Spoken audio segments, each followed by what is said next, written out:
देवान् भाव्यतानेन ते देवा भावयन्तु वा परस्परं भावयन्तः Shreya परमावाप्यसा.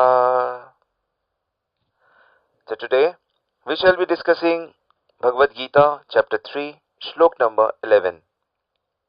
As you know, Sri Krishna is speaking about Karma Yoga, the way to action, how to perform your action in a best possible manner. This is the goal of this chapter. Whenever we perform any action, we are always binded by the results of that. So Krishna is teaching an art where we perform an action and it gives us bliss and not bondages. So, as you know, in the background, Arjun, who did not want to fight now because he does not want to kill his elders, his relatives, his friends, and his children. But Krishna urges Arjun to understand the very point that what is the reality of life, what is his identity. First, Krishna taught him that his identity is not as a body Arjun but as a soul Arjun. Because as a body you are connected with nature, and as a soul you can see you are connected with God, that is Krishna.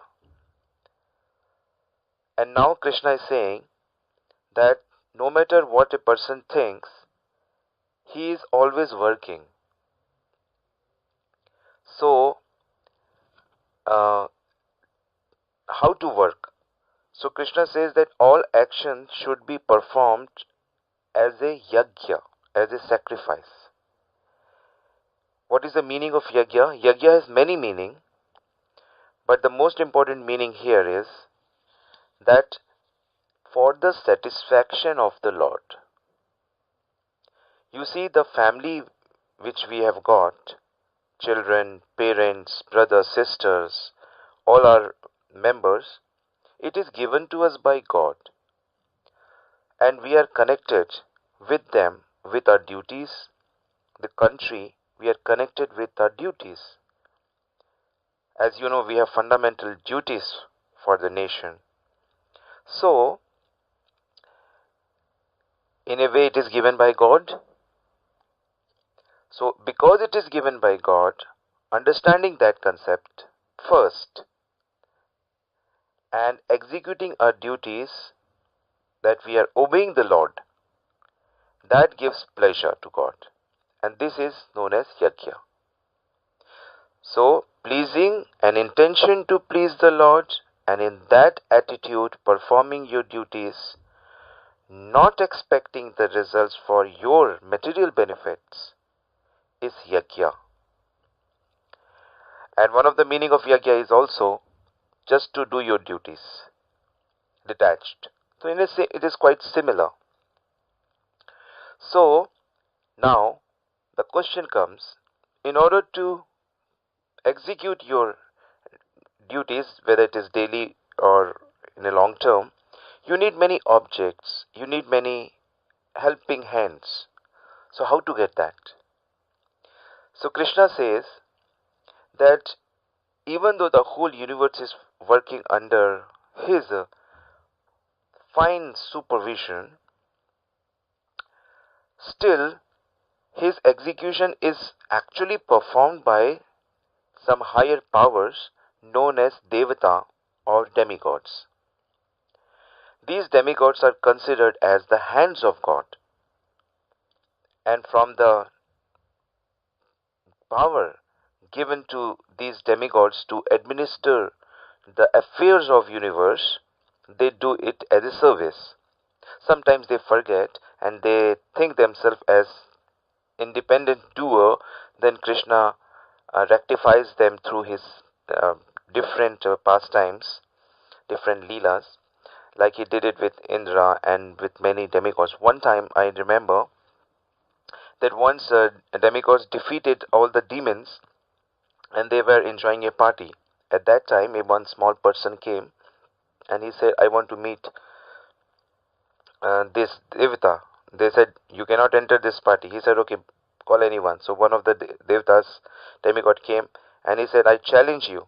And he gave them a small blade of glass. And he said, I challenge you that you cannot destroy it. He said, I'm a god of wind.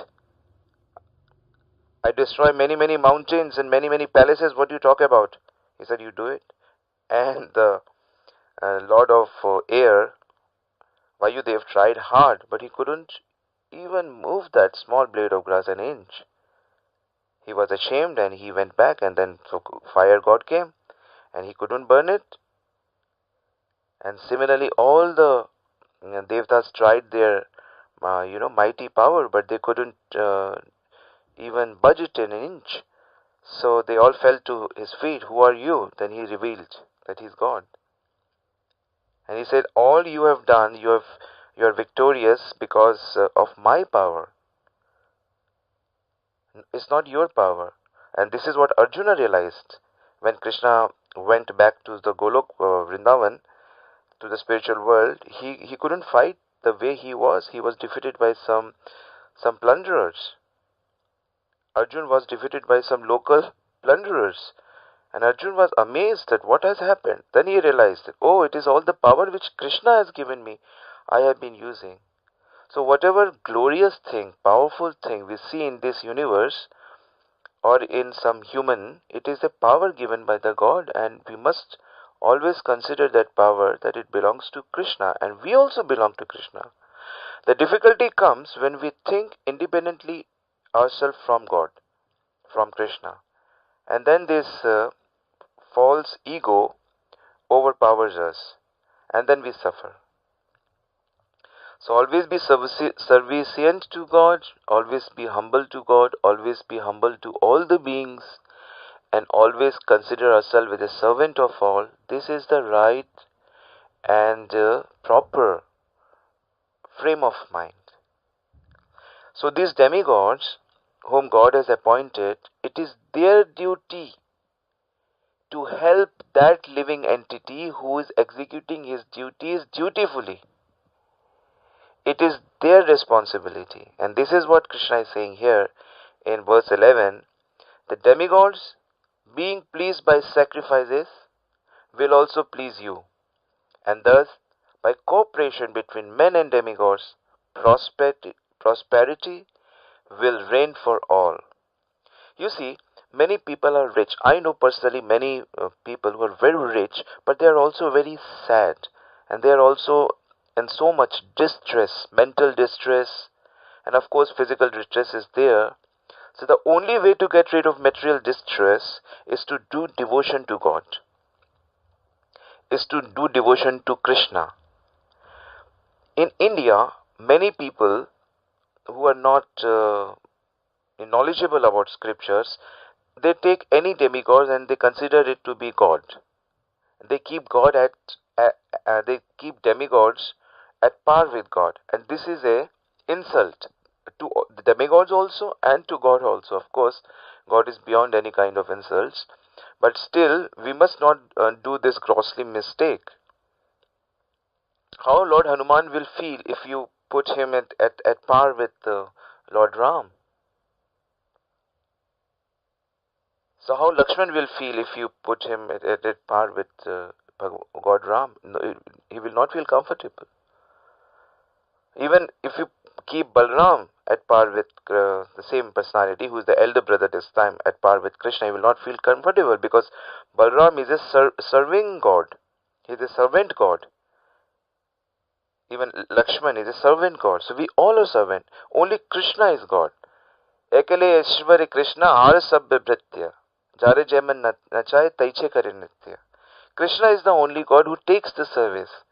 And remaining all the incarnation of God, remaining all the expansion and great demigods and everybody else are servant. We are servant.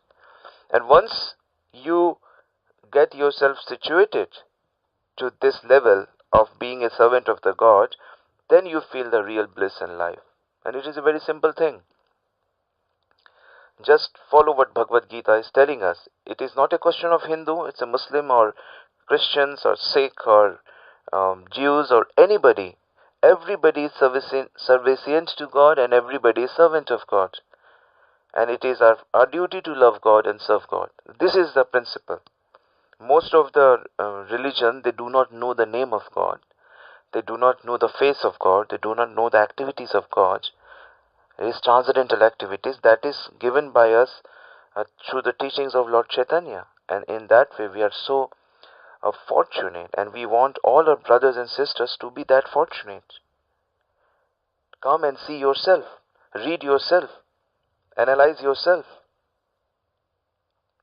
So this is what the verse is saying, that you do your all activities as a sacrifice to the Lord. And the best activity and the best sacrifice and best yak for the present age is Harinam Sankirtan. Just chant the name of Krishna morning and evening and afternoon. So with this Sankirtan, everybody becomes pleased, and Lord has made it so easy. In different yoga, there are different types of sacrifices, but this yoga, we just don't need anything. In fact, we just have to speak. We just are clapping our hands are good enough. But still, you can use some musical instrument. You can still, with your friends and families, we can perform this Sankirtan. So this is the gift of Lord Chaitanya to the present age, and this is what Srila Prabhupada is teaching through his beautiful examples and purity. So do not worry, just do your duties without expecting the result, because result will come. It will come. You are on this earth, we are in complete shelter of the God. Vishnu is the maintainer. We are not the maintainer, we are the servant. So servant has to just serve, and the Lord and the Master will take care. What is the difficulty? We don't have to become master, just serve. So we'll stop here today and discuss the next verse. Hare Krishna.